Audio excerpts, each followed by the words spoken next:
বলেন দেখি কোরআনের আইনে শান্তি আছে না নাই? এই কোরআন বলেছে জিনা যদি কেউ করে, ব্যভিচারী নারী আর ব্যভিচারী পুরুষকে 100 করে বেত্রাঘাত করতে হবে।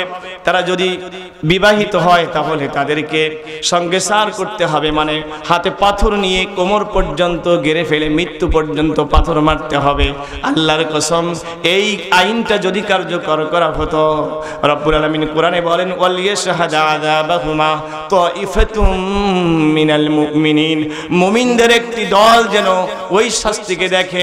আজ যদি কোনো পরকীয়া নারী আর পুরুষকে যদি শাস্তি দেওয়া হতো, সমস্ত স্যাটেলাইট মিডিয়া যদি প্রচার করত, আর গোটা মানুষ যদি, নারী পুরুষ যদি এই দৃশ্য দেখত, বাংলাদেশ থেকে অশ্লীলতা বেহাইপনা আর পরকীয়া দূর করতে 10 দিনও সময় লাগতো না। কথা ঠিক না বেঠিক?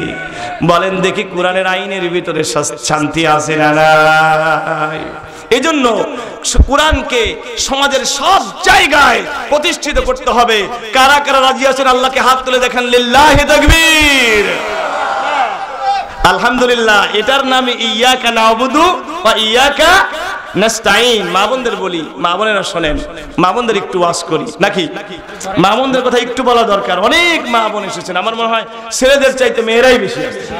হ্যাঁ, তো মা বোনেরা, আপনার জন্য বড় ইবাদত কোনটি?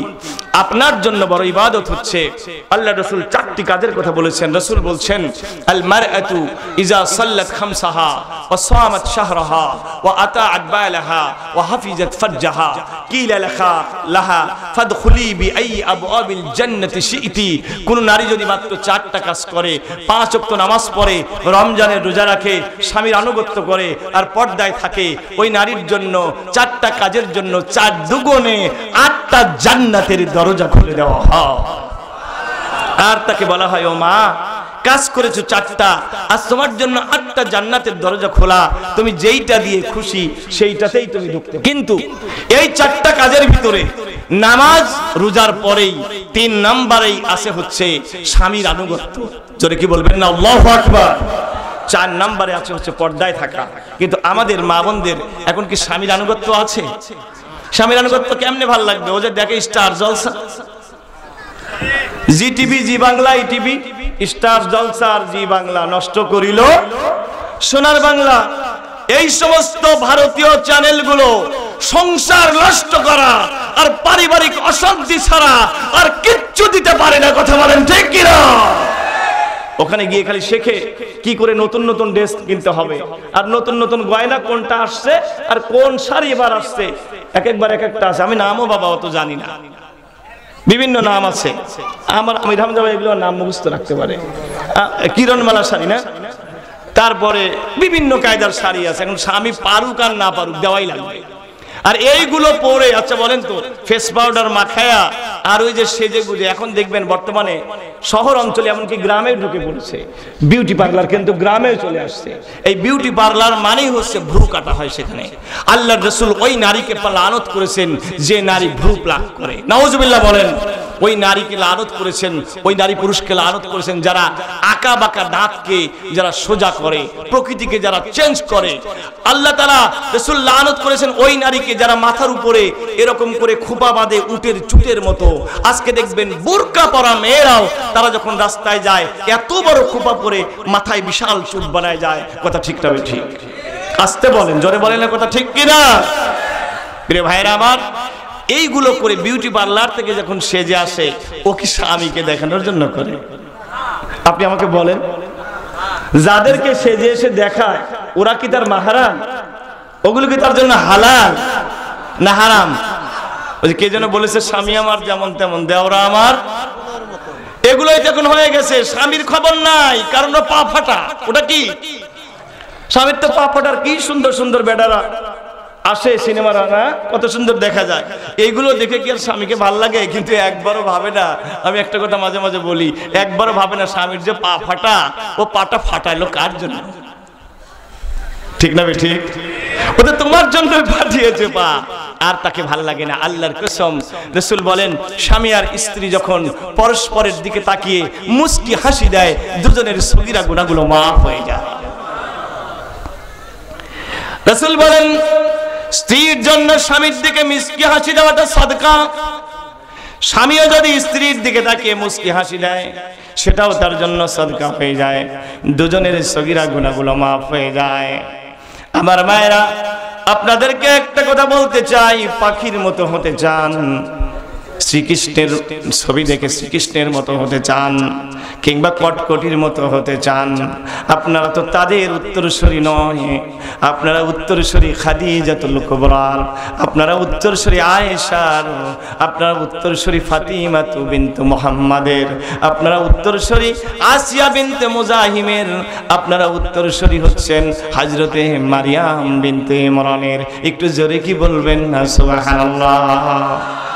আমার নবীজি মা খাদিজাকে যখন কবরে রাখলেন, কবরে রাখার পরে নবীজি আমার আল্লাহর কাছে হাত তুলে খাদিজার জন্য কাঁদছেন, এত বড় লম্বা মোনাজাত করেছেন, চোখের পানি ফেলছেন।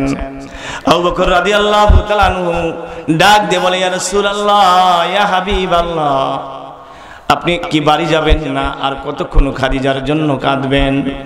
নবী ডেকে বলেন, আবু বকর তোমরা যাও, আমার খাদিজাকে কবরের মধ্যে একা রেখে আমি যাব না। ইয়া রাসূলুল্লাহ, এত কাঁদেন কেন খাদিজার জন্য?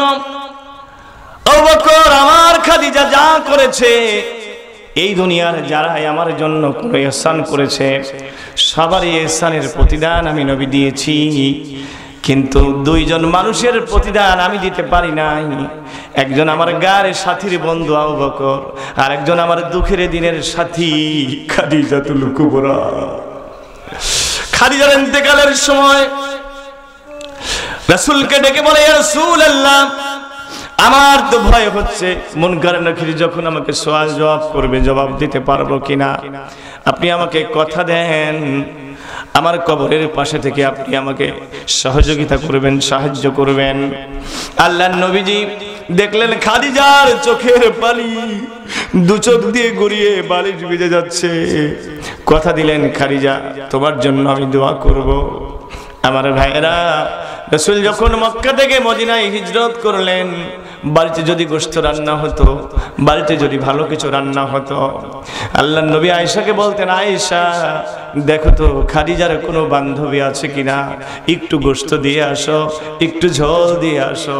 মাঝে মাঝে তো আয়েশা রাদিয়াল্লাহু তাআলা আনহা রেগে যেতেন, বলতেন আমরা এত সুন্দরী স্ত্রী থাকতে এখনো কি বুড়ি মহিলার কথাটা বলতে পারলেন না?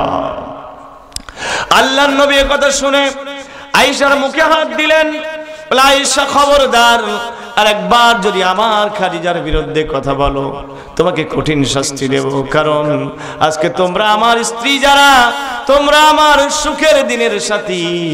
আর যখন আমার কেউ ছিল না, ওই মক্কায় যখন আমি একা একা দিনের দাওয়াত দিতাম, আমাকে পাগল বলতো, জাদুকর বলতো, উটের নাড়ি ভুড়ি চাপায় দিত, দূর দূর করে যখন আমাকে তাড়িয়ে দিত, তখন আমার খাদিজা আমাকে সাহস দিয়েছে, বলেছেন আল্লাহু লা ইউখজিকা, আল্লাহ আপনাকে কোনোদিন অপমান করতে পারেন না, কোনোদিন অপমান করতে পারেন না। ইয়া রাসূলুল্লাহ, মন খারাপ করবেন না, অবশ্যই একদিন দিন ইসলাম বিজয় হবে, কারণ আপনি তো এতিমের সহায়, আপনি তো বিধবার সাহায্যকারী, আপনি তো পর উপকারী, আপনি তো মানুষকে খানা খাওয়ান। ইয়া রাসূলুল্লাহ, অবশ্যই একদিন কালেমা বিজয়ী হবে। জোরে কি বলবেন না সুবহানাল্লাহ। আমার নবীজি এজন্য খাদিজাকে বড় ভালোবাসতেন। খাদিজা তো সেই মহিলা যেই মহিলাকে সালাম দিয়েছেন আমার আল্লাহ। আমার নবীজি যখন হীরা গুহায় ছিলেন, ধ্যান করেছেন 5টা বছর, আল্লাহ কোরআনে বলেন ওয়াজাদাকা দাল্লান ফাহাদা, নবী গো আপনাকে আমি আমার প্রেমে বিভোর পেয়েছিলাম, আমি আপনাকে পথ দেখেছি, আপনি আমার প্রেমে পাগল হয়ে গিয়েছিলেন, আপনি আমার প্রেমে, এখানে পাগল মানে কিন্তু ওই পাগল না, আপনি আমার প্রেমে বিভোর হয়ে গিয়েছিলেন, আপনি আমার প্রেমে মত্ত হয়ে গিয়েছিলেন, পথ দেখিয়েছি। 5টা বছর ধ্যান করে কোরআনকে নিয়ে আসলেন নবী। এমন সময় খাবার নিয়ে যেতেন আমার মা খাদিজাতুল কুবরা। আমি যখন হজে গেলাম, মনে ভাবলাম ওই জায়গাটা দেখবো, হীরা গুহায় যেখানে কোরআন নাজিল হয়েছে। আমি ওঠার সিদ্ধান্ত নিলাম, অনেক বড় উঁচু পাহাড়, উঠতে আমার সময় লাগলো প্রায় 1 ঘন্টা। দেখলাম কতজন মাঝপথ থেকে ফিরে গেছে। একটা উঁচু পাহাড়, ঢালু, পড়লেই নিশ্চিত মৃত্যু। এজন্য সৌদি আরবের সরকার সিঁড়ি বানিয়ে দিয়েছে, মাঝে মাঝে চা খাওয়ার ব্যবস্থা করে দিয়েছে। আমি শুধু গেলাম, উপরে গেলাম, আবার দেখলাম পাহাড়ের গা বেয়ে বেয়ে আবার নিচের দিকে নামতে হয়, বড় রিস্কি। মনে মনে ভাবলাম, মাহারে এই জায়গায় আমার মা খাদিজা কেমনে খাবার নিয়ে আসে। কত প্রেম থাকলে, কত ভালোবাসা থাকলে সম্ভব নবীজির জন্য। এই জন্যই তো আল্লাহ তাকে সালাম দিয়েছেন। একদিন খাদিজা বসে আছেন হীরা গুহায়, আল্লাহর নবী দেখলেন জিবরিল দূরে শুধু ঘোরাফেরা করে, কাছে আসে না। তাকিয়ে দেখেন খাদিজার কাপড়টা একটু উপরের দিকে উঠেছে। নবীজি বললেন, খাদিজা তোমার কাপড়টা একটু নিচের দিকে নামিয়ে। জিবরিল কাছে আসলেন, ডেকে বললেন, ইয়া রাসূলুল্লাহ ইন্নাল্লাহা ইয়াকরাহুস সালাম। আপনি খাদিজাকে বলেন আরশের উপর থেকে আল্লাহ রাব্বুল আলামিন খাদিজাকে সালাম জানিয়েছে।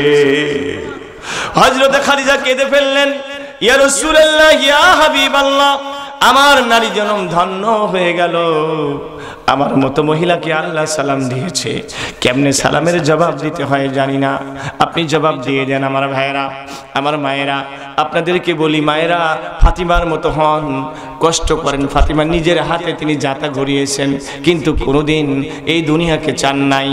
আমার মায়েরা আয়েশার মতো হন, 18 বছরে আল্লাহর নবীকে হারিয়েছেন, বেঁচে ছিলেন 56 বছর বয়স পর্যন্ত। আম্মা জান আয়েশা সিদ্দিকা রাদিয়াল্লাহু তাআলা আনহা কত ধৈর্য ধরেছেন, দিনের জন্য কষ্ট করেছেন। আপনি কষ্ট করেন।